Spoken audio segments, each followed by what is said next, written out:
जितेंद्र आव्हाडांनी असं सांगितलं आहे की एक दिवस खाल्लं तर काय फरक पडतो आणि तुम्ही तर दालमुंडी तसे पण खाता, काय मत आहे आपल्या? हिंदू आहेत का ते?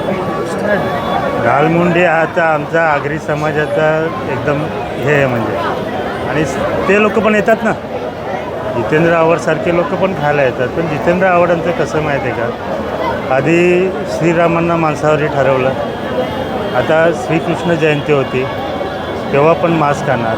ते कुठेतरी एका विशिष्ट समाजाला खुश करण्यासाठी ते बोलत असतात. आता श्रावण आहे, श्रीकृष्ण जयंती आहे, आपलं 15 ऑगस्ट आहे, ज्ञानेश्वर महाराजांचा जन्मदिवस आहे. हे सर्व असताना हा एका का करावा बरं? महापालिकेने काय जी आर काढला आहे, मांस, मटण, मांस, चिकन यांची दुकानं बंद.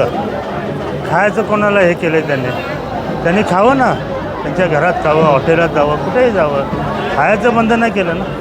मांस आणि मटण आणि चिकनची दुकानं बंद ठेवायची त्या दिवशी.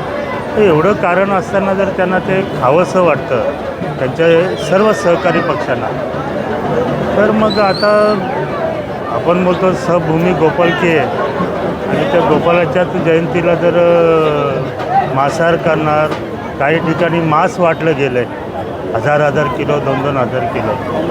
तर हे यांचं हिंदुत्व असेल तर ते त्यांचं त्यांना लकलक माहिती. पण हे चुकीचं आहे, ते चुकीचंच आहे. एक दिवस नाही खाल्लं तर काय फरक पडतो? खा तुम्ही तुमचं गप्पे, पण एक दिवस दुकानं बंद असणं हे चांगलं आहे ना. ते एवढ्या 3 विभूतींच्या ह्या आहेत, तर त्यावेळेला दुकानं बंद असली तर काय फरक पडतो? माणूस तसा पण कुठेही जाऊन खातो ना.